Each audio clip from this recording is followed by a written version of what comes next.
Charm Dummy.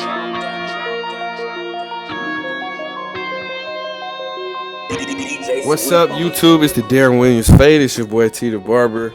I'm back with the voiceovers for you guys. It's been a while. Let's get right into this cut. No hesitation.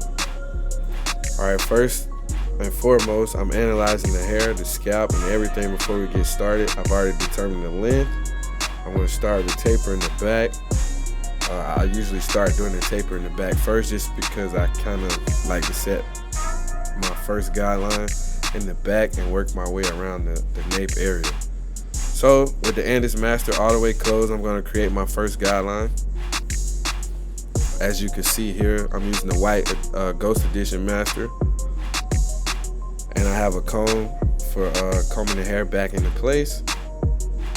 And I've already started my first guideline. As you can tell, I'm not bringing it too high.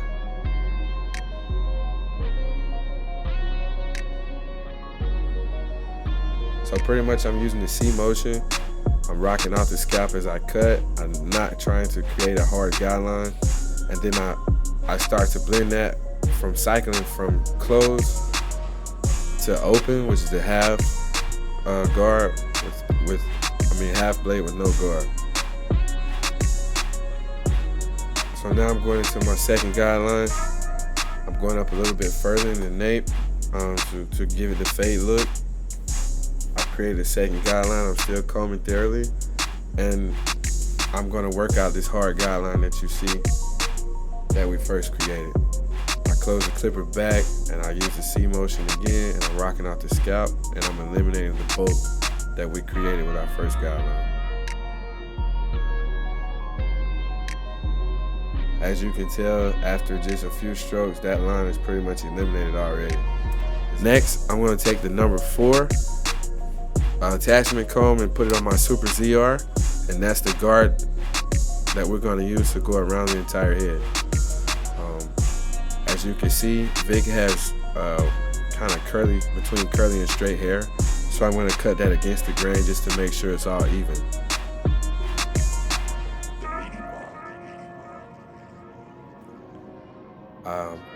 Just a quick tip here off the subject to eliminate time in a very, very easy way that I learned at a young age how to,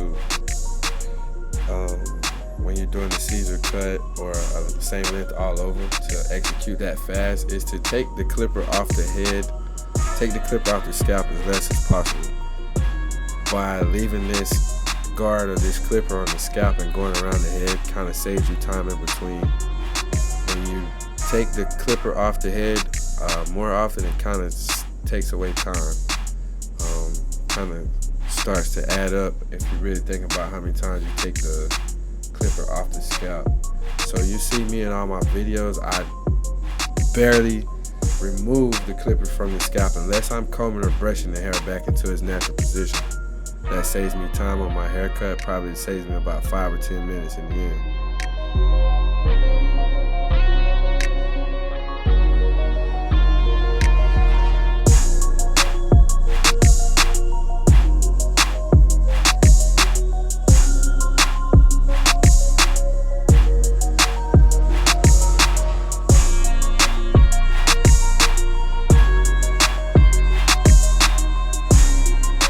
So after we've cleared the bulk, after we've cut the hair down to the number 4 attachment comb all the way around, we're going to take the 3 and start back working in the nape area to eliminate the rest of the bulk and make the taper transition smooth. Still using the C motion, still rocking out the scalp, eliminating a little bit of the bulk at a time. I probably cycle down another guard into the 2 to 2.5 position after that, just to go ahead and clean the rest of it out.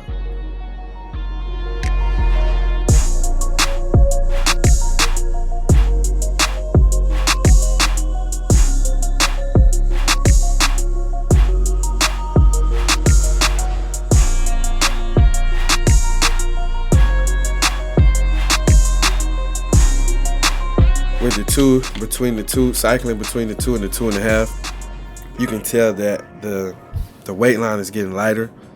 So we're going to work our way down to the 1, between the 1 and 1 closed and 1 open, which would be the 1.5 position.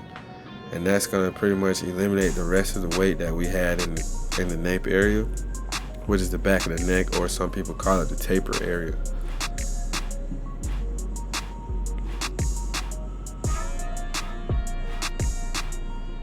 And the reason I use a comb more this time than the brush is because his hair is somewhat straight. So I felt like sometimes when I'm working on straight hair, I'd rather comb than brush. And brushing while you're cutting continuously, or combing, takes the hair that you've already cut out of the way, and also it makes the hair return to its natural position after you've already cut it. Now I'm using the 1 still, but I'm using the corners of the blade. I call this technique cornering, and I'm just getting really detailed. By using the corners of the blade, it kind of allows you to eliminate bulk in small, tiny positions. So I use the corners of the blade just to take out the heavy areas.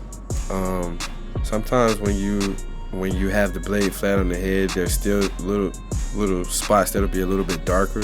So you'll see me take the corners of the clipper and go in there and get in those very small spots, because the corners allow you to get very detailed with your blending without raising your guideline. So next I took the Andis Slimline Pro Li, which has the lithium ion battery, to do the trimming with, to do all the outlining, and I went around the entire hairline area with the Ossis by Schwarzkopf. It's called Volume Up. It's just a basic texture spray, gives you medium control. Working with straight hair, I like to take somewhat of a texture spray or hairspray, or something like spritz but lighter, to keep the hair held in place while you're lining it. Sometimes if you don't use this product or a similar product to this, and you go to line up a client with straight hair, as soon as the blade touches it, the hair will move. So this just holds everything in place when you're doing the outline. So I applied it to both sides of the head before I start the lineup, and I let it dry.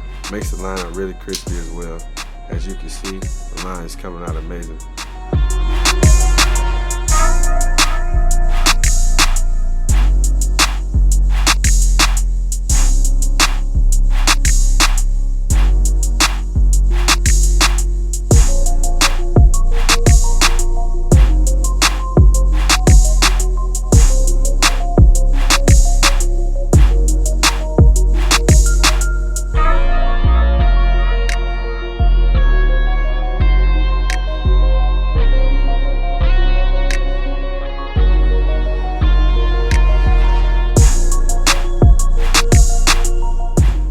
So what you do to one side when you're outlining, you do to the other. So of course you just turn the client and do the exact same thing on the other side.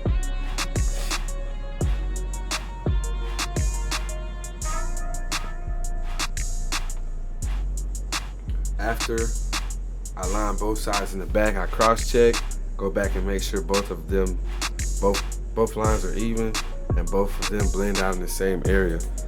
After you line the back area also, you can tell that in the taper zone, I like to call it, you can kind of, it gives you the eye, you see a little bit more imperfections, if any. So I just went back over that one more time to make sure everything was smooth. Same thing in the front, lining it both sides, and then I go back in and do the taper last. Start my taper with the outliner blade, the same blade. He wanted a ball taper, so I just balled out both sides before I started blending. After I took the ball blade to one side, I did the same exact thing to the other. And then I started cycling from 0 to the half blade in the temple area.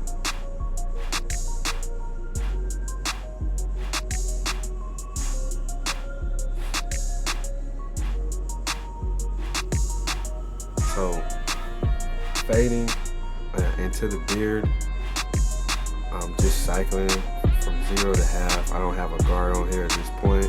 I'm using the corners of the blade a lot because I'm trying to keep the blend controlled in a certain area. I didn't want to bring it too high and I didn't want it to be too low. So you'll see in the taper areas, I use the corners of the blade probably more than I use the flat blade technique. This is a dope angle so you guys can see how the clipper actually comes off the head when you're cornering and see exactly where you're placing the blade at.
Then I take the number 2 attachment comb and I go up a little bit higher just to make the transition smooth in the taper area. Still using the C motion, I'm rocking off the scalp.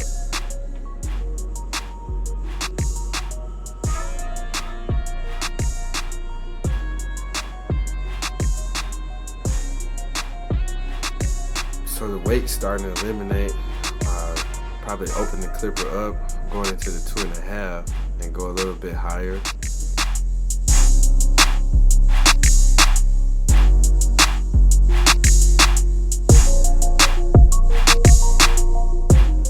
Come back with the 1 and the 1.5, or cycling between the 1 closed and the 1 open, which is the 1.5, to get the rest of the weight out in the temple area.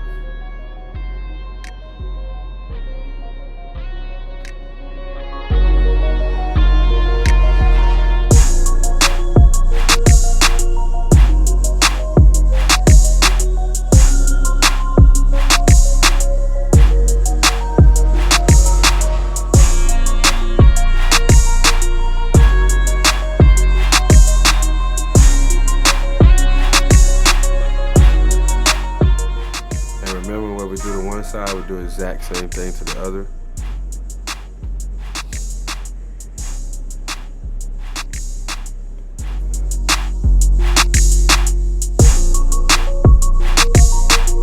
Then we go into the beard, lining up the bottom. Start with the bottom first. Get that nice and clean. You want a clean neck and make sure that line is nice and crispy.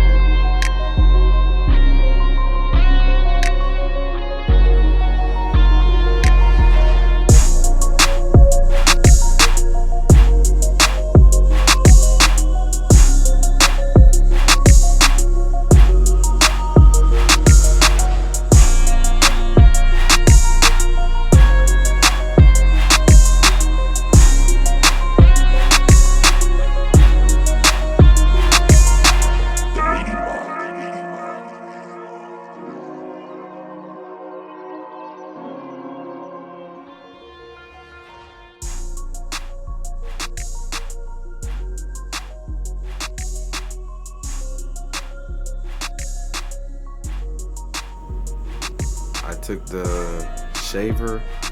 This is the Bronze Series 7. I do this to only clients who have straight hair. I don't do this on African American clients underneath the neck. Clients that don't have straight hair, when you shave it that low and the hair is growing back, it usually will give some type of razor bumps or irritation underneath the neck.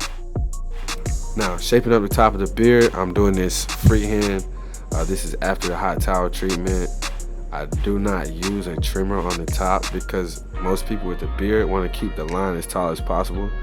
If you trim it with the clipper first, then you're taking the line down and then you go back and razor it again, you're making it even lower. So to eliminate that, I only use the straight razor on the top of the beard.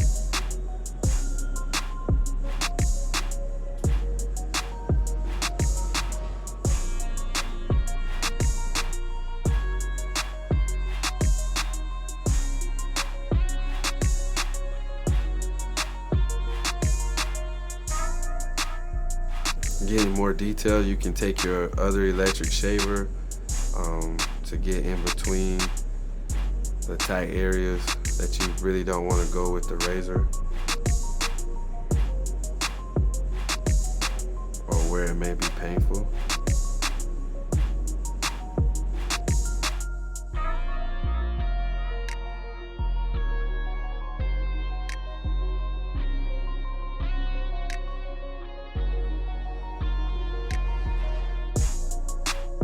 Last but not least, we're going to put the part back using the same trimmer that we did for the beard and the outline.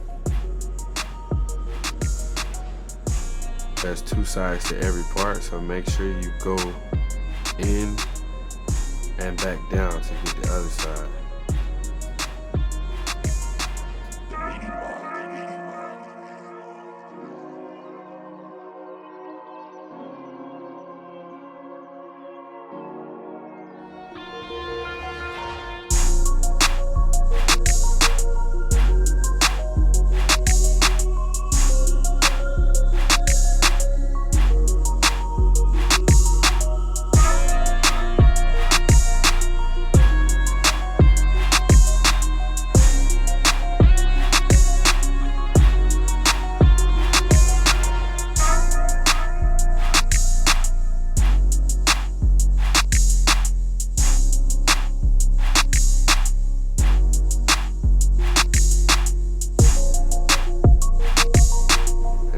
You want to detail that with the razor. Get it nice and crispy.